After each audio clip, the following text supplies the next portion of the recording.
মুখ্যমন্ত্ৰী মহোদয় আপুনি 1 আগষ্টৰ পৰা যি আঁচনিৰ সুবিধা প্ৰদান কৰিম বুলি কৈছে আঁচনিৰ সুবিধা দিয়ক আমাৰ ক'ব লগা নাই কিন্তু বাছনি প্ৰক্ৰিয়া কৰা ব্যক্তিসকলক এখেকা দিবৰ বাবে আপোনালোকে এটা ব্যৱস্থা কৰক এই বুথ পৰ্যায়ৰ প্ৰাথমিক পৰ্যায়ৰ যিবোৰ মানুহে এই তই কংগ্ৰেছী আঁচনি নাপা তই বিজেপি আঁচনি পাবি তই ভোট দিয়া নাছিল না তই আঁচনি নাপা এই শব্দবোৰ যোনে ব্যৱহাৰ কৰে তেখেতলোকক এটা ব্যৱস্থা এটা এখেকা দিয়াৰ ব্যৱস্থা কৰিব ট্যাক্সপেয়াৰ ব্যক্তিক প্ৰতিজন ব্যক্তিৰ পৰাই যেটো ট্যাক্স লৈ এখন আঁচনি প্ৰস্তুত কৰা হয় সংগবদ্ধতাৰে ৰাইজৰ মাজলৈ লৈ যোৱা হয় গতিকে প্ৰতিজন ট্যাক্সপেয়াৰ ব্যক্তিয়ে সৰ্বসাধাৰণ দৰিদ্ৰ জনতাই এই আঁচনিখনৰ সুবিধা পোৱাটো অত্যন্ত গুৰুত্বপূৰ্ণ তথা প্ৰয়োজনীয় খুৱাই খাব চুৱাই চাব এই কথাবোৰ নহব যদিহে আপোনালোকে কয় যে আমাৰ দলীয় কাৰ্যকৰ্তাই প্ৰথমে আঁচনিখনৰ সুবিধা পাব লাগিব তেতিয়াহ'লে আঁচনিখন দিয়াৰ ক্ষেত্ৰত বেনাৰ পোষ্টাৰ যেটা মেনুফেষ্ট বা এইবোৰ প্ৰকাশ কৰিব তাত লিখি দিব যে কেৱল দলীয় কাৰ্যকৰ্তাৰ বাবেহে এই অৰুণোদয় বা অন্যান্য আঁচনিসমূহ প্ৰযোজ্য হ'ব পোনপ্ৰথমে দলীয় কাৰ্যকৰ্তাই লাভ কৰিব বা পিছৰ সময়তহে এই বাকী দলৰ কাৰ্যকৰ্তাই লাভ কৰিব তেনেকুৱা ধৰণে লিখি দিব এই বৈষম্যমূলক যিটো কাণ্ড বাকীবোৰ কথা কোৱা নাই বৈষম্যমূলক কথাবাৰ্তাবোৰ যাতে বন্ধ হয় যিবোৰে বৈষম্যমূলক কথাবাৰ্তাবোৰ আলোচনা বা চিন্তা চৰ্চা কৰে তেখেতলোকক যাতে আপুনি কঠোৰতকৈ কঠোৰ ব্যৱস্থা দিয়ে তাৰ পাছত আপোনালোকে 1 আগষ্টৰ পৰা পুনৰ আঁচনিখনৰ কণ্টিনিউটি কৰক আমাৰ ক'ব লগা নাই আঁচনি কেতিয়াও বিৰোধ কৰা নাই আমি কৈছোঁ যে স্বাস্থ্য ফ্ৰী হ'ব লাগে শিক্ষা ফ্ৰী হ'ব লাগে হা এইখিনি কথা আমি কৈছোঁ কিন্তু আঁচনি যে দিছে আমি আঁচনিখন একেবাৰে বিৰোধ কৰা নাই হয় দুখীয়া দৰিদ্ৰৰ বাবে বিভিন্ন কথা আছে বাকীখিনি কথা নকওঁ কিন্তু এই যে বৈষম্য বাছনি এই শব্দবোৰ বন্ধ হ'ব লাগে উচ্চ নিচ এই পাৰ্থক্যবোৰ বন্ধ হ'ব লাগে আমি ভাবোঁ সৰ্বসাধাৰণ জনতাৰ বাবে ৰূপায়ণ কৰা আঁচনিখন সৰ্বসাধাৰণ জনতাই মুক্ত মনেৰে নিজৰ খা সুবিধাসমূহ পাব লাগে এই মধ্যভোগী দলীয় কাৰ্যকৰ্তা দলীয় নেতা বাম দালালি কৰি খোৱাসকলে যাতে এইবোৰ নাপায় এইবোৰে যাতে বাধা দিব নোৱাৰে তাৰ ওপৰত আপোনালোকে কিবা এটা ব্যৱস্থা কৰিব বুলি আমি আশা কৰিছোঁ নমস্কাৰ মই পবিত্ৰ মেশ অসমৰ মুখ্যমন্ত্ৰী ডক্টৰ হিমন্ত বিশ্ব শৰ্মা ডাঙৰীয়া আঁচনিৰ নামত প্ৰথমতে বাছনি প্ৰক্ৰিয়াটো বন্ধ কৰক যেটো আপুনি ঘোষণা কৰিছে 1 আগষ্টৰ পৰা অৰুণোদয়ৰ পৰা আদি কৰি কৃষক পেঞ্চনৰ পৰা আদি কৰি যিসমূহ আঁচনি সেই আঁচনি প্ৰদান কৰিব আৰু এই আঁচনি প্ৰদান কৰাৰ প্ৰাক মুহূৰ্তত গত বছৰবোৰত যি হ'ল কিন্তু এই 5টা বছৰত যাতে তেনেকুৱা ধৰণৰ কামবোৰ নহয় আপুনি তাৰ প্ৰতি দৃষ্টি নিবদ্ধ ৰাখিব বুলি আমি আশা কৰিছোঁ পুৱাই পাব খুৱাই খাব চুৱাই মাত্ৰ চাই থাকিব লাগিব এই কথাবোৰ কেতিয়াও সহ্য কৰা নহব আৰু আপোনাৰ দলৰ এই বুথ পৰ্যায়ৰ বা এই যি প্ৰাথমিক পৰ্যায়ৰ গোটসমূহ আছে সেই সকলোকে এটা বিশেষভাৱে নিৰ্দেশনা প্ৰদান কৰিব আপুনি যেটো সকলোকে নিৰ্দেশনা দিয়ে থাকে নিৰ্দেশনা প্ৰদান কৰিব যাতে দুখীয়াৰ মুখৰ ভাত কাঢ়ি খাবলৈ তেখেতলোকে যাতে কোনো কাৰণত ৰখি নাথাকে যিজনে পাব লাগে যিজন যোগ্য হিতাধিকাৰী যাৰ বাবে আঁচনিখন প্ৰস্তুত কৰা হৈছে তেওঁ যাতে উচিতভাৱে আঁচনিখনৰ সুবিধা লাভ কৰে তেতিয়াহে আঁচনিখন ৰূপায়ণ কৰাৰ সাৰ্থকতা থাকিব অন্যথা আপোনালোকে আঁচনিখন দিওঁতে ঘোষণা কৰি দিব দলীয় কাৰ্যকৰ্তাৰ বাবেহে এই আঁচনিবোৰ ৰূপায়ণ কৰা হৈছে আৰু তেখেতলোকৰ বাবেহে এয়া প্ৰযোজ্য হ'ব তেনেধৰণে লিখি দিব লাগিব ৰাজ্যৰ বিভিন্ন প্ৰান্তত এই আঁচনিৰ নামত এই বাছনি প্ৰক্ৰিয়া আঁচনিৰ নামত কেলেংকাৰী আঁচনিৰ নামত কেৱল মাত্ৰ দলগতভাৱে যিবোৰ বৈষম্য দেখুওৱা হয় এইবোৰ চৰ্চা চলি থাকে হয়তো আপোনাৰ কাণ নাপায়গৈ হয়তো আপুনি কথাবোৰ গম নাপায়গৈ এই কথাখিনিৰ ওপৰতো আপুনি গুৰুত্ব আৰোপ কৰিব বুলি আমি আশা কৰিছোঁ বহুখিনি সময়ত আমাকো বিভিন্নজনে মন্তব্য কৰে আমাক কয় আপোনালোকে চৰকাৰৰ দৃষ্টিগোচৰ হোৱাকৈ কথাবোৰ কেতিয়াবা দাঙি নধৰে আমি বিভিন্ন সময়ত এই আঁচনি বিষয়টোৰ ওপৰত আমি দাঙি ধৰিছোঁ পুৱাৰ ঘৰতে দদাই মাঘী পেঘী খুৰা খুৰী পেহা পেঘী চাকৰি কৰা বহু ব্যক্তিৰ ঘৰতো চাউলৰ কাৰ্ডৰ সুবিধাৰ পৰা আদি কৰি অৰুণোদয় আঁচনিৰ পৰা আদি কৰি লুটি পুতি হোৱাত গুগ্ৰাখে গিলিবলৈ ৰখি থাকে সেইসকল আপোনালোকৰ দলীয় কাৰ্যকৰ্তাকো যাতে এখেকা দিবৰ বাবে কিবা এটা ব্যৱস্থা ঘোষণা কৰে কোনোবাই যদি আঁচনিৰ নামৰ এই গণ্ডগোল নামৰ ব্যৱস্থাটো কৰে তেতিয়াহ'লে কঠোৰতকৈ কঠোৰ শাস্তি বিহা হ'ব কেৱল মুখত নহয় তেখেতলোকে কৰি দেখুৱাব লাগিব তেতিয়া এই আঁচনিখন সফল ৰূপায়ণ কৰাৰ ক্ষেত্ৰত আপোনাৰ সাৰ্থকতা থাকিব অন্যথা এই আঁচনিখন কেৱল মাত্ৰ দলীয় কাৰ্যকৰ্তাৰ বাবেহে যে ৰূপায়ণ কৰা হয় বহুখিনি ক্ষেত্ৰত তেনেকুৱা ধৰণেই লাগে বহুতে ক'ব বিচাৰে যে আমাৰ চৰকাৰ আমাক আঁচনি দিছে তেতিয়াহ'লে কৈ দিব সেই সকলোকো বুজাই দিব আপুনি যে চৰকাৰখনে আঁচনিখন ৰূপায়ণ কৰে এই ট্যাক্সপেয়াৰ জনসাধাৰণৰ পৰা প্ৰতিজন ব্যক্তিয়ে দুখীয়া দৰিদ্ৰ কণা কুজা সকলোৰে পৰা ট্যাক্সবোৰ লয় আৰু তাৰ পৰা সংগবদ্ধতাৰে প্ৰণালীবদ্ধভাৱে এইবোৰ আঁচনি হিচাপে ৰূপায়ণ কৰি বিতৰণ কৰে গতিকে যদিহে এয়া দলীয় কাৰ্যকৰ্তাৰ বাবে হয় তেতিয়াহ'লে বাকী ব্যক্তিসকলৰ পৰা যিসকলে আঁচনি নাপায় বা এই সুবিধাবোৰ নাপায় সেইসকল ব্যক্তিৰ পৰা টেক্স লোৱাটো আপোনালোকে বন্ধ কৰিব লাগিব এই কথাবোৰ যিসকল তলৰ পৰ্যায়ৰ ব্যক্তি সেইসকলক বিশেষভাৱে বুজাই দিব এই আঁচনি ক্ষেত্ৰত কোনো দলগত বৈষম্য থাকিব নোৱাৰিব এই কথাবোৰ আপোনালোকে বুজাই দিব মই বস্তুবোৰ বহুত ক্ৰিটিকেল কৰি বনাবলৈ বেয়া পাওঁ এইটো কাৰণে সাধাৰণ জনতাই যেহেতু আপোনালোকক ভোট দিছে সৰ্বসাধাৰণ কোনো এই আমেৰিকাৰ পৰা আহিয়াত ভোটাধিকাৰ সাব্যস্ত কৰা নাই লণ্ডনৰ পৰা আহিয়াত ভোটাধিকাৰ সাব্যস্ত কৰা নাই কোনো বেৰিষ্টাৰী মানুহে আপোনাক ভোটাধিকাৰ কৰা নাই এই সৰ্বসাধাৰণ জনতাইহে আপোনাক ভোটাধিকাৰ সাব্যস্ত কৰিছে গতিকে সৰ্বসাধাৰণ ৰাইজে বুজি পোৱাকৈ কথাখিনি কৈছোঁ বহুজনে অবুজন আজিও হৈ আছে বহুজনে এতিয়া ভাবিছে আঁচনি আহিব তহতি যদি আমাক ভোট দিয়া নাই আমি তহতক আঁচনি নিদিওঁ বা তহতি কংগ্ৰেছক ভোট দিছিল ন তহতি এবাৰ আঁচনি নাপাবি আমাৰ এইটো দলৰ নিয়মে আছে দলৰ মানুহখিনিক আগতীয়াকৈ দি ল'ব লাগিব এই তেনেকুৱা যিসকল ব্যক্তিয়ে কথাবোৰ কয় সেইসকলক প্ৰথমতে আপোনালোকে কঠোৰতকৈ কঠোৰ ব্যৱস্থা কৰিব লাগিব তেতিয়াহে আঁচনিখন সফল ৰূপায়ণ হ'ব অন্যথা ফটুকাৰ ফেন ভেকু ভাওনা কেৱল মাত্ৰ ৰাইজৰ টকাগাল গুগ্ৰাখে এই আদ্যবন্ত ব্যক্তিসকলে খাই কেৱল মাত্ৰ গপত গংগাটো হৈ থাকিব তেখেতলোকৰহে পেট ভৰিব চুৱাই চাব খুৱাই খাব কেৱল মাত্ৰ পুৱাইহে পাব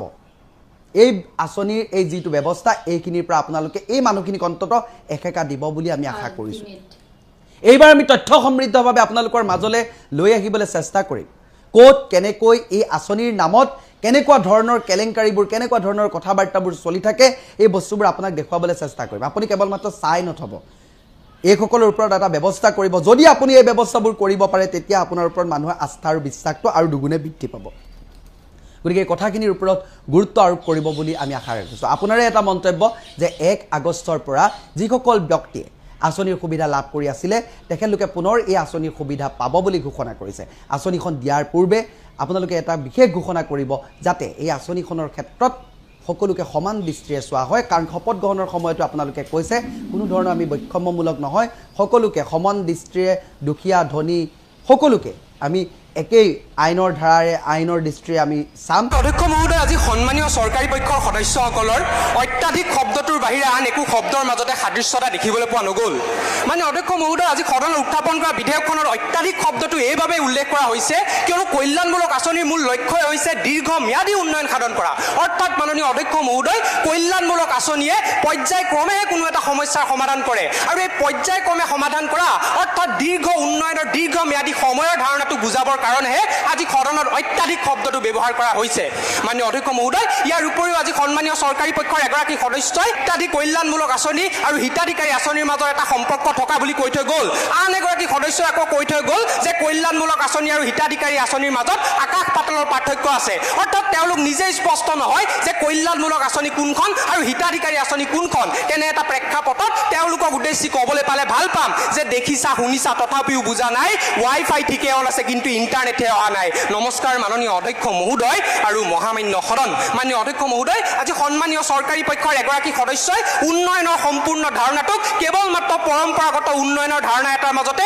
সীমাবদ্ধ কৰি ৰাখিবলৈ চেষ্টা কৰিলে অৰ্থাৎ যদি আন্তঃগাঁথনি নিৰ্মাণ কৰা হৈছে বিনিয়োগৰ ব্যৱস্থা কৰা হৈছে তেতিয়াহে উন্নয়ন হৈছে কিন্তু মাননীয় অধ্যক্ষ মহোদয় বৰ্তমান সময়ত উন্নয়নৰ সম্পূৰ্ণ ধাৰণাটো পৰিৱৰ্তন হোৱা দেখিবলৈ পোৱা গৈছে অমৰ্ত্য সেনে তেখেতৰ বিখ্যাত গ্ৰন্থ ডেভেলপমেণ্ট এজ ফ্ৰীডমত স্পষ্ট ভাষাৰে উল্লেখ কৰিছে যে এখন ৰাষ্ট্ৰৰ উন্নয়ন তেতিয়াহে নিশ্চিত কৰিব পৰা যাব যেতিয়া সেই ৰাষ্ট্ৰখনে শিক্ষা আৰু স্বাস্থ্য খণ্ডৰ দৰে সামাজিক খণ্ডসমূহৰ ওপৰত গুৰুত্ব প্ৰদান কৰিব আৰু এই সামাজিক খণ্ডৰ ওপৰত গুৰুত্ব প্ৰদান কৰাৰ আটাইতকৈ ফলপ্ৰসূ মাধ্যমবিধে হৈছে কল্যাণমূলক আঁচনি অৰ্থাৎ মাননীয় অধ্যক্ষ মহোদয় কল্যাণমূলক আঁচনিয়ে কোনো নিৰ্ভৰশীলতাৰ সংস্কৃতিৰ সৃষ্টি কৰা নাই ইয়াৰ বিপৰীতে ই নিঅ ডেভেলপমেণ্ট অৰ্থাৎ নব্য উন্নয়নৰ ধাৰণাটোকে নিশ্চিত কৰিছে আৰু আজি এইবোৰ কথা তেওঁলোকে স্পষ্ট নকৰি কোনে ক'ত ভীমকল খাইছে জাহাজী কল খাইছে সেইবোৰ কথাতে তেওঁলোক আজি সীমাবদ্ধ থাকিলে ইয়াৰ উপৰিও মাননীয় অধ্যক্ষ মহোদয় আজি সদনত উত্থাপন কৰা বিধেয়কখনত থকা কল্যাণমূলক আঁচনিৰ ধাৰণাটো ডিচেন্ট্ৰেলাইজেশ্যন অৰ্থাৎ বিকেন্দ্ৰীকৰণৰ ধাৰণা এটাৰ ওপৰত প্ৰতিষ্ঠিত হৈ আছে অৰ্থাৎ মাননীয় অধ্যক্ষ মহোদয় যিকোনো এখন কল্যাণমূলক আঁচনিক তেতিয়াহে বাস্তৱ ক্ষেত্ৰত ৰূপায়ণ কৰিব পৰা যাব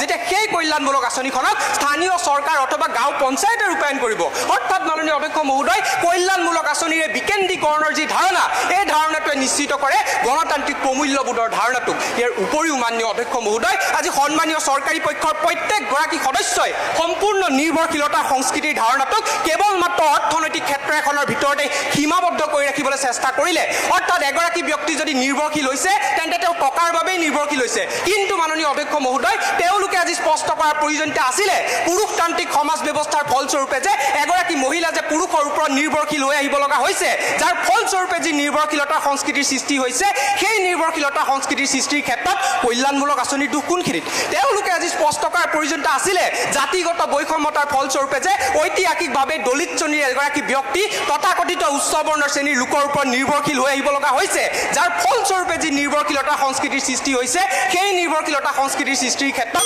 কল্যাণমূলক আঁচনিৰ দুখ কোনখিনিত অৰ্থাৎ মাননীয় অধ্যক্ষ মহোদয় এই নিৰ্ভৰশীলতা সংস্কৃতিৰ কাৰণসমূহ যদি বিশ্লেষণ কৰি চোৱা যায় তেতিয়া দেখিবলৈ পোৱা যায় যে ইয়াৰ মূল কাৰণেই হৈছে সমাজকেন্দ্ৰিক কাৰণ আৰু জটিল সমাজ ব্যৱস্থা আৰু এই জটিল সমাজ ব্যৱস্থাক পৰিৱৰ্তন কৰাৰ আটাইতকৈ উল্লেখযোগ্য মাধ্যম হিচাপে বিবেচিত হৈছে কল্যাণমূলক আঁচনি কিয়নো মাননীয় অধ্যক্ষ মহোদয় 2005 চনত যেতিয়া MGNREGA আঁচনিৰ ব্যৱস্থা কৰা হৈছিলে তাৰ জৰিয়তে 7 কোটিতকৈ অধিক সংখ্যক লোকক কৰ্মসংস্থাপন দিব পৰা গৈছিলে যেতিয়া 2014 চনত বেটি বচাও বেটি পঢ়াও আঁচনিৰ আৰম্ভণি কৰা হৈছিলে তাৰ জৰিয়তে 81% মহিলা শিক্ষাৰ অংশগ্ৰহণৰ হাৰ বৃদ্ধি কৰিব পৰা গৈছিলে অৰ্থাৎ মাননীয় অধ্যক্ষ মহোদয় কল্যাণমূলক আঁচনিৰ ধাৰণাটো হৈছে নব্য উন্নয়নৰ ধাৰণা কল্যাণমূলক আঁচনিৰ ধাৰণাটো হৈছে সমাজ পৰিৱৰ্তনৰ ধাৰণা আৰু কল্যাণমূলক আঁচনিৰ ধাৰণাটো হৈছে গণতান্ত্ৰিক প্ৰমূল্যবোধৰ ধাৰণা কেইটামান বাক্যত যদি এই কল্যাণমূলক আঁচনিৰ সম্পূৰ্ণ ধাৰণাটোক ব্যাখ্যা কৰিবলৈ যাওঁ কিছু দিব লাগে কিছু ল'ব লাগে জিন যাবলৈ হ'লে মিলিব লাগে মিলাব লাগে ৰবীন্দ্ৰ নাথেও ক'লে যিবোৰ স্কুলত ল'ৰা ছোৱালীৰ সংখ্যা LP স্কুলৰ 30টা হয় বা 30টাতকৈ কম হয় সেইবিলাক স্কুল এমালগেমেট কৰিব মানে বন্ধ কৰি দিব আৰু বেলেগ স্কুলৰ লগত লগ লগাব ইয়াৰ আগতেও হিমন্ত বিশ্ব শৰ্মা চৰকাৰ যেতিয়া আহিছিল ক্ষমতালৈ তেতিয়াও সেই একে সিদ্ধান্ত লৈছিল যে যিবিলাক স্কুলত ল'ৰা ছোৱালী ইমান সেইবা যেনিবা 30টা নাছিল বেছি আছিল যে ইমান যদি আছে তেনেহ'লে স্কুলখন এমালগেমেট কৰি দিব কাষৰ স্কুলৰ লগত এনেধৰণে আছিল এইবাৰ তাৰমানে এনেকুৱা হ'লগৈ যে 30টা লৈ আহিল যে এখন স্কুল LP স্কুল আপোনালোকে ভাবি চাওক মাত্ৰ 30টা ল'ৰা ছোৱালী এইটো কিন্তু ভয়ংকৰ এটা সমস্যা মানে সেই চৰকাৰী স্কুলখনত 30টা ল'ৰা ছোৱালী থাকিবলৈ হ'লে গোটেইকেইটা ক্লাছ মিলাই তাৰমানে সেইখন স্কুলত পঢ়াৰ কি পৰিৱেশ থাকিব টিউশ্যনতো চাগে কিছুমান মানুহৰ টিউশ্যন বা কোচিং ক্লাছত তাতকৈ বেছি ল'ৰা ছোৱালী থাকে কিন্তু কিহৰ কাৰণে হৈছে সমস্যাটো হ'ল তাত এতিয়া কথাটো হ'ল চৰকাৰে এইবাৰ কিমান ধৰি দিছিলে মই মাত্ৰ পাহৰি গৈছোঁ তথাপিতো চাগে 100 মান আছিল নেকি যদি 100 আছিল এইবাৰ যদি 30 কৰিছে অহাবাৰ আৰু তেনেধৰণে 20 কৰিব 10 কৰিব তাৰপিছত স্কুলবোৰ নাইকিয়া হৈ যাব এক প্ৰকাৰ নাইকিয়া হৈ যাব চৰকাৰী স্কুলবোৰ কেইখনমান থাকিব শিৱসাগৰত এখন আছে তেনেকৈ ক'ৰবাত এখন দুখন মানে নোহোৱা নিচিনাই তাৰ ভিতৰত ধৰি লওক অসমত মোটামুটি 10খনমান স্কুল থাকিব মানে প্ৰাথমিক বিদ্যালয় আৰু বাকীবিলাক স্কুল নাথাকিব কাৰণ ল'ৰা ছোৱালী যিটো সংখ্যা ধৰি দিয়ে তেওঁলোকে সেই সংখ্যাটো সেই স্কুলবিলাকে স্পৰ্শ কৰিব নোৱাৰিব আৰু সেইকাৰণে ল'ৰা ছোৱালী নাথাকিব এতিয়া কথা হ'ল ইয়াৰ আগতে হিমন্ত বিশ্ব শৰ্মা চৰকাৰৰ দিনলৈকে মানে বিজেপি চৰকাৰত মুঠ 8000 স্কুল চৰকাৰী স্কুল বন্ধ হৈছিল এইবাৰ বা কিমান হয় নাজানো এটা যদি 8000 চৰকাৰী স্কুল বন্ধ হৈছিল আৰু তেওঁলোকে কৰি দিছিল কি কথাটো যে স্কুলবিলাকত ল'ৰা ছোৱালী নাই সেইকাৰণে বন্ধ কৰি এমালগেমেট কৰি দিছিল মানে ইখন স্কুলৰ লগত সিখন স্কুল লগাই দিছিল ঠিক আছে আমি সেইটোতো আপত্তি নাই কৰা যদি একেবাৰে ল'ৰা ছোৱালী নাই তেনেহ'লে সেইটো কৰিছে ঠিকে আছে কিন্তু এতিয়া কথাটো হ'ল এইবাৰ 30লৈ আনিলে এই যে চৰকাৰী স্কুলবিলাক যে বন্ধ কৰি নিছে এই চৰকাৰী স্কুলবিলাকত ল'ৰা ছোৱালী কমিছে 30টা হৈছেগৈ 30টাতকৈ কম হোৱাৰ কাৰণে বন্ধ কৰিব লগা হৈছে কিন্তু মেইন গুৰিটো ক'ত বেমাৰটো নবতাকৈ বেমাৰটো যদি আপুনি ট্ৰিটমেণ্ট নকৰে চিকিৎসা যদি নকৰে ওপৰে আপুনি কাম কৰি থাকিলে হ'বনে সেয়া লাগিলে শিক্ষামন্ত্ৰী ৰণোজ পেগুৱে হওক সেয়া লাগিলে মুখ্যমন্ত্ৰী হিমন্ত বিশ্ব শৰ্মাই হওক বেমাৰটো হৈ আছে ক'ত বেমাৰটো হৈ আছে যে সেই স্কুলবিলাকৰ আন্তঃগাঁথনি বেয়া সেই স্কুলবিলাকত পঢ়ি হয়তো মাক বাপেকে ভাবিছে যে প্ৰকৃত শিক্ষা নাপায় সেই স্কুলবিলাকত পঢ়িলে ল'ৰা ছোৱালীয়ে ভৱিষ্যতে কম্পিটিশ্যনৰ দুনিয়াখনত যাব নোৱাৰিব যিটো কাৰণে একেবাৰে হাজিৰা কৰা কাৰণ 30টাকৈ স্কুলত যদি ল'ৰা ছোৱালী থকা স্কুল যদি আছে তাত হয়তো হাজিৰা কৰা সেই একেবাৰে খুব দুখীয়া দৰিদ্ৰ শ্ৰেণীৰ ল'ৰা ছোৱালী তাত আছে সেই ল'ৰা ছোৱালীবিলাকৰ মাক দেউতাকে আকৌ কিছুমানৰ নাইও কিছুমান মই জানো যে ৰিক্সা চালক ঠেলা চালক এনেকুৱা মানুহ কিন্তু আজিকালি প্ৰাইভেট স্কুলত ল'ৰা ছোৱালী দিয়ে কিহৰ কাৰণে দিয়ে তেওঁলোকক যদি সোধা যায় তেওঁলোকৰ যুক্তি এটাই যে স্কুলখনত আমিতো এনেকুৱা কৰিয়ে খাই দিলোঁ, এনেকৈ কয় তেওঁলোকে যে আমিতো আৰু ৰিক্সা চলাই খালোঁ, ঠেলা চলাই খালোঁ, কিন্তু এতিয়া যি দিন আহি আছে ভাল স্কুলততো ল'ৰা ছোৱালী পঢ়াবই লাগিব। তাৰমানে সেই মানুহজনৰ দৃষ্টিত আপোনালোকে চৰকাৰী যি স্কুল খুলি দিছে সেই চৰকাৰী স্কুলত উচিত শিক্ষা নাপায়, সেই ঠেলা চালকজনৰ কাৰণেও নাপায়, ৰিক্সা চালকজনৰ কাৰণেও নাপায়, এই চব্জি বিক্ৰেতাজনৰ কাৰণেও নাপায়,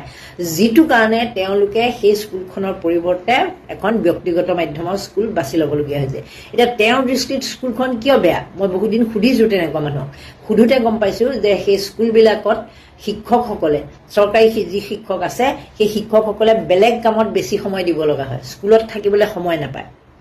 চৰকাৰৰ কিবা কিবি কাম থাকে, সেই কামবিলাকত যোৱাৰ কাৰণে মাষ্টৰো মানে শিক্ষকো 2-3জনৰ ওপৰতো নাথাকে, দুজনেই থাকে বেছিভাগ। গতিকে দুজনমান থকাৰ কাৰণে এজন নাথাকিলে এজনৰ এনেই হুলস্থুলকৈ ল'ৰা ছোৱালীকেইটা থাকিব লাগে। গতিকে এওঁলোকে ভাবে যে চৰকাৰী স্কুলৰ পৰিৱৰ্তে ব্যক্তিগত স্কুলত দিলে তেওঁৰ ল'ৰা ছোৱালীকেইটা ভাল হ'ব। এতিয়া সেই অসমৰ আটাইতকৈ দক্ষ মুখ্যমন্ত্ৰীগৰাকীয়ে কিয় পতিয়ন নিয়াব পৰা নাই যে যেনেকৈ তেওঁ মিঠাতেল দি ব্ৰিজ বনাব কৈছে, যে মাতৃ আৰু সন্তানৰ বোলে ব্ৰিজ বনায়, মহিলাসকলক একেবাৰে প্ৰতিখন সভাত গৈ গৈ তেওঁ ভাষণ দিছে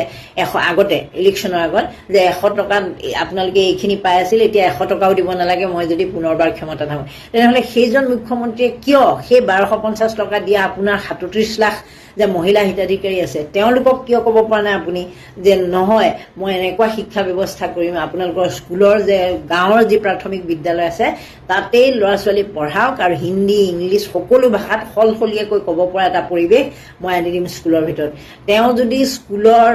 সেই মহিলাসকলক টুপুককৈ আপোনাৰ বেংক একাউণ্টত 1250 টকা সোমাই যাব, আপুনি গাঁৱৰ ঘৰৰ পৰা লৰচৰ কৰিব নালাগে বুলি ক'ব পাৰে,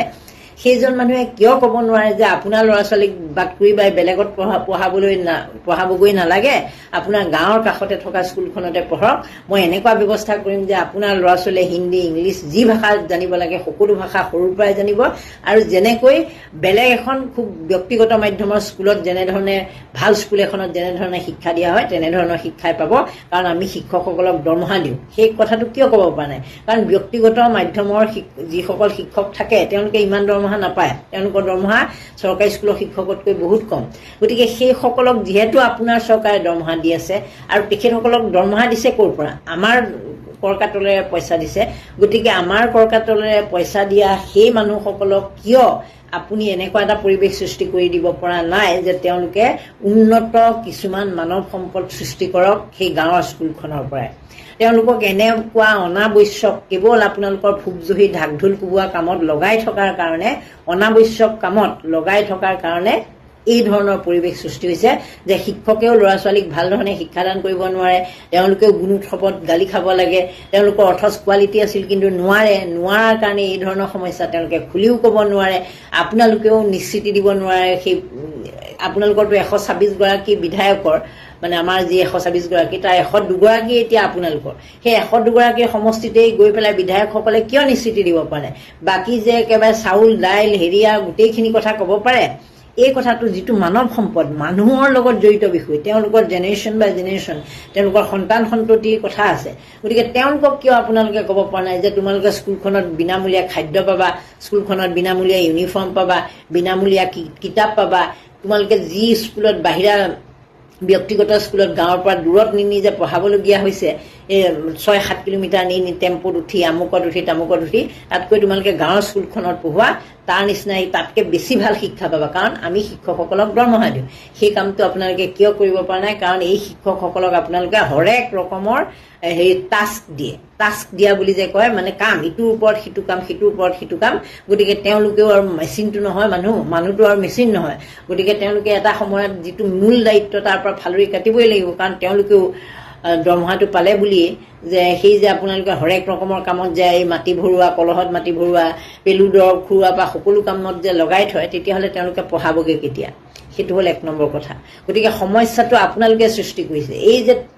30টা ল'ৰা ছোৱালী থকা স্কুল যে বন্ধ কৰাৰ কথা কৈছে, সেইটো আপোনালোকে কিয় সেই কামটো কৰিব লগা হৈছে? কিয় আপোনালোকে বাধ্য কৰিব পৰা নাই যে শিক্ষকসকল তোমালোকে পঢ়োৱা, বাকী চব কাম বাদ দিয়া, আমি বেলেগ মানুহ চাম সেইবিলাক কামৰ কাৰণে? সেইটো কৰিব পৰা নাই। তেওঁলোকৰ পৰাই এপইণ্টমেণ্টটো শিক্ষক বুলি দি বিভিন্ন কামত নিওঁ। গতিকে এই অৱস্থা হ'বই আৰু এতিয়া এনেধৰণে গৈ থাকোঁতে চৰকাৰী স্কুল নোহোৱা হ'ব এতিয়া মই এটা কথা কৈ থওঁ দেই প্ৰাথমিক স্কুলৰ যে চৰকাৰী স্কুলবিলাক নোহোৱা হ'ব এই উচ্চতৰ মাধ্যমিক স্কুল বা উচ্চ মাধ্যমিক স্কুল সেইবিলাকৰ শিক্ষকসকলে আকৌ খুব একদম ঠেঙৰ ওপৰত ঠেং তুলি ভাবি আছে যে এল পি স্কুল বন্ধ হৈছে ভালেই হৈছে আমাৰতো আৰু টেনশ্যন নাই সেইটো নহয় আই লৈ যে হাত বাই লৈ সেই হাত এল পি স্কুল যেতিয়া আপোনালোকৰ অসমীয়াত নপঢ়িব ব্যক্তিগত খণ্ডৰ স্কুললৈ তেওঁলোক গুচি যাব তেওঁলোকে ক্লাছ 5-6ত আপোনাৰ স্কুলত পঢ়িবলৈ নাহে সেইখন স্কুলতেই কণ্টিনিউ কৰিব তেতিয়া চৰকাৰখনে কি কৰিব জানেনে এই 6ৰ পৰা আপোনাৰ স্কুলত যে থাকিব যে আপোনাৰ স্কুলৰ যে 6ৰ পৰা 10লৈকে যে থকা এইকেইটা ক্লাছ সেইকেইটা ক্লাছত ল'ৰা ছোৱালী ধৰি দিব যে ইয়াত 70টা বা 100টা ল'ৰা ছোৱালী নহ'লে এই স্কুলবিলাকো নোহোৱা হ'ব লাহে লাহে সেই স্কুলবিলাকো নিনি কমাই সংখ্যা কমাই এটা সময়ত চৰকাৰী স্কুল নোহোৱাই কৰি দিব আৰু আপোনালোকৰ মুদা মৰিব দৰমহা লোৱাৰ গতিকে এই এল পি স্কুলৰ শিক্ষকক দেখি আপোনালোকে খুব ৰং পোৱা যেন লাগে সেই ৰং নাপাব কথাটো চৰকাৰক এইটোহে দাবী তোলক যে আমাক শিক্ষা দানৰ পৰিৱেশ দিয়ক আমি ল'ৰা ছোৱালীক ইংৰাজী কাৰণ বেছিভাগৰ সমস্যাটো হ'ল ইংৰাজী শিকিব নোৱাৰিব বুলি ভয় খায় যিসকল অশিক্ষিত থাকে মানে কি কয় গাৰ্জেনবিলাক অভিভাৱক নিজে যিসকলে ইংৰাজীবোৰ ক'ব নোৱাৰিলে তেওঁলোকে ভাবে কি যে মোৰ ল'ৰা ছোৱালীকেইটা ইংৰাজী ক'ব নোৱাৰিলে মই নোৱাৰিলোঁ মই পঢ়া নাছিলোঁ গতিকে মোৰ ল'ৰাই যাতে ক'ব পাৰক সেই বুলিয়ে নি পেলাই সেইবোৰ স্কুলত দিয়েগৈ গতিকে আপোনালোকে সেইটো কৰি দিয়কচোন কিয়নো নোৱাৰিব সেইটো একো ডাঙৰ কথা নহয় সেইটো 1 নম্বৰ কথা 2 নম্বৰ কথাটো কালি মদৰ দাম বঢ়াই দিলে আজি শুনিছোঁ CM-এ কোৱা শুনিছোঁ অতুল বৰাই কোৱা শুনিছোঁ যে মদৰ দাম বঢ়োৱাৰ কাৰণে বোলে এতিয়া আমাৰ ইয়াত বোলে মদ খোৱা মানুহৰ কমি যাব দামটো বঢ়োৱাৰ কাৰণে সেইটো ময়ো আগতে ভাবিছিলোঁ যে মদৰ দামটো বহুত বেছি কৰি দিয়ক যাতে মদাহীৰ সংখ্যাটো কমি যাওক কিন্তু সেইটো মই আৰু মুখ্যমন্ত্ৰী সেইটো কেতিয়াও কম্পেয়াৰ নহয় মই সেইটো ধেমালিকে কোৱা কথা বা মই উপৰুৱাকে কথা কোৱা মই কোনো দায়িত্ববাহী মানুহ নহয় এনেই কোৱা কথা কিন্তু মুখ্যমন্ত্ৰীৰ দায়িত্ববাহী এগৰাকী ব্যক্তি তেওঁ আমাৰ গাৰ্জেনগৰাকীয়ে সেইটো কথা মদৰ দাম বঢ়াই দিছোঁ সেইকাৰণে মানুহে মদ কমকৈ খাব সেইটো নহয় তেওঁ ইমান মদৰ দোকান কৰিছে কিয় চবতকৈ ডাঙৰ কথাটো হ'ল মদৰ দোকান ইমান গাঁৱে ভূঞে দিছে কিয় ইমান এভেইলেবল কৰিছে কিয় যদি চিকিৎসা ব্যৱস্থা এভেইলেবল নহয় গাঁৱত যদি গ্ৰামাঞ্চলত মানুহে হাৰ্ট এটেক এটা হ'লে মৰিয়ে যাব লাগে তেনেকুৱা ধৰণৰ পৰিস্থিতি ডিচেণ্ট্ৰি হৈ ডায়েৰিয়া হৈ মানুহ ঘৰতে মৰিব লগা অৱস্থা গতিকে স্বাস্থ্য সেৱা যিটো আটাইতকৈ জৰুৰী য'ত সকলোতে লাগিছিল চুবুৰীয়ে য'ত লাগিছিল সেই সময়ত মুখ্যমন্ত্ৰীগৰাকীয়ে স্বাস্থ্যৰ কথা ভাবিব লাগিছিল নে মদৰ কথা ভাবিব লাগিছিল কিন্তু আমিতো জনাত গাঁৱে এতিয়া মদৰ একেবাৰে পোহাৰ মেলি দিছে মদ সকলোতে পায় এতিয়া মদ সকলোতে পোৱাৰ পিছত মদৰ দাম বঢ়াই দিছে তাৰমানে দেখাইছে যে মদৰ দাম বঢ়োৱাৰ কাৰণে মানুহে নাখাব সেইটো নহয় মদৰ দাম খোৱাৰ কাৰণে মদাহীয়ে খাবই আসক্ত মানুহে নোখোৱাকৈ নাথাকে হয়তো ঘৰ বেছি খাব কিবা বেছি খাব কিন্তু খোৱাটো খাবই ঘটনাটো হ'ল এওঁলোকক টেক্স লাগে ফুৰাৰ পৰা আটাইতকৈ বেছি টেক্স আহে কৰ আহে গতিকে এতিয়া চলিবলৈ চৰকাৰ অৱস্থা নাই গতিকে এনেধৰণে মদাহীৰ পৰা টেক্স লৈ হ'লেও মানে তেওঁলোকে হিতাধিকাৰী আঁচনি দিব কিবা দিব কাৰণ আকৌ লোকসভাৰ নিৰ্বাচন আহি আছে কিবা কিবি নিৰ্বাচনবিলাক আহি আছে গতিকে তাৰ কাৰণে প্ৰস্তুতিৰ কাৰণে এই মদৰ দোকানো বঢ়াইছে নহ'লে তেওঁ যদি উদ্দেশ্য ভাল হ'লহেঁতেন মদৰ দোকান কমাই দিলেহেঁতেন গুৱাহাটীত ইমান মদৰ দোকান আছে গলিয়ে কিয় লাগে বেলেগবোৰ জেগাত কিয় ইমান লাগে এখন জিলাত সংখ্যাটো যদি এটা ধৰি দিলে যেনেকৈ স্কুলৰ ল'ৰা ছোৱালীৰ সংখ্যা 30টা হ'লে বন্ধ কৰাৰ কথা কৈছে তেনেকৈ ধৰি দিয়কচোন সেইটো নকৰে সেইটো কৰা তেওঁলোকৰ লক্ষ্য নহয় তেওঁলোকে মদটো বেচক খাওক আৰু কৰ পাওক কিন্তু দেখা তেনেকুৱাকৈ দেখাইছে যে দামটো বঢ়াই দিয়াৰ লক্ষ্যটো তেওঁলোকে কৈছেও তেনেকৈ যে মানুহে কম পৰিমাণে মদ খাব সেইটো নহয় তোমালোকে এবাৰ সোৱাদটো দি দিছা তাৰপিছত কম খাব বুলি আশা কৰি লাভ নাই সেইটো 2 নম্বৰ কথা 3 নম্বৰ কথা কালি পেট্ৰলিয়াম মিনিষ্ট্ৰীৰ ফালৰ পৰা এটা নিৰ্দেশ আহিছে নটিচটোত এতিয়া যিসকল উদ্যোগপতি যিসকল ডাঙৰ প্ৰতিষ্ঠানৰ মালিক লঘু গুৰু উদ্যোগৰ লগত যিসকল জড়িত কাৰখানাত যিসকলে কাম কৰে সেইসকলৰ ক্ষেত্ৰত কাৰখানাৰ যিসকল মালিক তেওঁলোকে ডিজেল এতিয়া আমাৰ সাধাৰণ পেট্ৰল পাম্পৰ পৰা ল'ব নোৱাৰে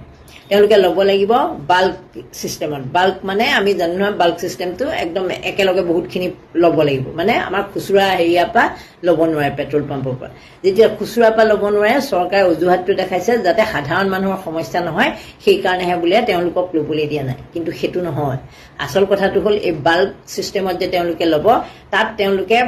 দামটো বেছিকৈ দি ল'ব লাগিব তেওঁলোকে 39 টকা 50 পইচা এতিয়া যিটো ৰেট 95 টকা কিমান পইচা চলি আছে ডিজেলৰ সেইটো 39 টকা মানে মোটামুটি 40 টকা বঢ়াই তেওঁলোকে সেই ডিজেলটো ল'ব লাগিব আৰু সেই ডিজেলৰ পইচা আমাৰ চৰকাৰে পাব মানে সেই মানুহবোৰ যিবোৰ মানুহে সেই কামবিলাকৰ লগত জড়িত তেওঁলোকে এতিয়া আপোনাক মোক আমি যিমান টকাত পাওঁ তাতকৈ 45 টকা বেছিকৈ দিয়াৰ পিছত 40 টকা বেছিকৈ দিয়াৰ পিছত তেওঁলোকে যি প্ৰডাকশ্যন কৰিব সেই প্ৰডাকশ্যনবিলাকৰ কষ্টিংটো যিটো কি কয় ব্যয়টো নিৰ্মাণ ব্যয় প্ৰিপেৰেশ্যনৰ কাৰণে যিটো খৰচ সেই খৰচটো বাঢ়ি যাব আৰু বাঢ়ি যোৱাৰ কাৰণে বস্তুৰ মূল্য বৃদ্ধি পাব বাহিৰৰ পৰা অহা বস্তুৰ মূল্য বৃদ্ধি পাব দাইলৰ মূল্য বৃদ্ধি পাব চাউলৰ মূল্য বৃদ্ধি পাব কাৰণ সেইবিলাক গাড়ী যিবোৰ আমি ডাঙৰ ডাঙৰ লোড লৈ লৈ যে অহা দেখোঁ হাইৱেবিলাকত সেই গাড়ীবিলাকে এতিয়া সাধাৰণ পেট্ৰল পাম্পত পেট্ৰল ভৰাব নোৱাৰিব যেতিয়া তেওঁলোকে বাল্ক ছিষ্টেমত পেট্ৰল ভৰাবলৈ যাব তেতিয়া তেওঁলোকে কি কৰিব সেই কেৰিং চাৰ্জটো যিহেতু পাৰ লিটাৰ বাঢ়ি যাব ন 39 টকা 50 পইচাকৈ তেতিয়াহ'লে আপোনালোকে আমাৰ ওপৰত মাধমাৰটোৰ কথা ভাবক দেখাত তেওঁলোকে কৈ আছে যে সাধাৰণ মানুহে যাতে অহা 90 দিনলৈ পেট্ৰল পাম্পত সমস্যাৰ সৃষ্টি নহয় ডিজেল গাড়ীত যাতে আপোনালোকে ভৰাওঁতে সমস্যাৰ সৃষ্টি নহয় সেইকাৰণেহে তেনেকুৱা কৰিছে কথাবোৰ ইমান পজিটিভ শুনিলে মানে আপুনি যদি এটা চাইডেদি শুনে নহয় কথাটো বিৰাট ভাল লাগে যে ঠিকে আছে দে আমাৰ গাড়ীখন অন্তত বা মোৰ বাইকখন বা মোৰ অটোখনত চলোৱাত সুবিধা হ'ব গতিকে চৰকাৰে এইবোৰক বাঢ়ি কৰিছে ভালে আছে কিন্তু প্ৰভাৱটো কিমান দীঘলীয়াকৈ পৰিব সেই কথাটো আপোনালোকক নাই কোৱা মদৰ কথাটো ক'লোৱে শিক্ষাৰ কথাটো ক'লোৱে গতিকে চৰকাৰে যি কৰি আছে নহয় প্ৰতিটোৱে মানে নিজে স্ববিৰোধী নিজে ফচে নিজে কয় আৰু নিজে ফচে মুখ্যমন্ত্ৰী আজি আৰু এটা ভিডিঅ' মানে হেৰিয়াতে আজি কেবিনেটতে কোৱা শুনিলোঁ যে এজন বিহাৰী বেয়া হ'লে আমি সকলো বিহাৰীক দোষাটো অনুচিত সেই কথাটো মই কিন্তু 100% নিশ্চিত যে এজন বিহাৰীৰ কাৰণে আমি সকলো বিহাৰীকে কোৱাটো উচিত নহয় অসমীয়াক তেওঁ কৈছে যে অসমীয়াক যদি এজন অসমীয়া বেয়া কৰে আমাক যদি অসমীয়া জাতি ধৰি গালি পায় আমি বেয়া পাম হয় কেলে বেয়া নাপাম মোক যদি তেনেকৈ কয় অসমীয়া তহঁত তেনেকুৱা বুলি কৈ দিয়াৰ লগে লগে মোৰ সঁচাকৈ চেণ্টিমেণ্টত লাগে বিহাৰীসকলৰো লাগিব মাৰোৱাৰীও লাগিব সকলোৰে লাগিব সেইটো তেতিয়া মিয়া নালাগিব কিয় কাৰণ অসমীয়া বিহাৰী মাৰোৱাৰী মিয়া চবৰে কাণ দুখন একেই চকু দুখন একেই বাকীখিনিতো আমাৰ মানুহ হিচাপেতো আমি চব একেই ন গতিকে মিয়াক যেতিয়া আমি গালি পাৰি থাকোঁ যে এটা মিয়াই কৰাৰ কাৰণে গোটেই মিয়া গাল বুলি যে গালি পাৰি থাকোঁ তেতিয়া মিয়াৰতো গাত লাগিব তেনেহ'লে স্ববিৰোধী কথাবোৰ মুখ্যমন্ত্ৰীয়ে কিয় কয় তেওঁ আমাৰ ৰাজ্যখনৰ মুৰব্বী তেওঁৰ মুখত সেইবোৰ শোভা নাপায় আপুনি মই মিয়াগাল বুলিও ক'ব পাৰোঁ আমি ক'লে একো ফৰক নপৰে মানে ফৰক নপৰা বুলি যে কয় কোনো মিয়ায়ো গুৰুত্ব নিদিয়ে মই যদি আজি ঘূৰাই মিয়াকেই যদি গালি পাৰি থাকোঁ এই মিয়াগাল বুলি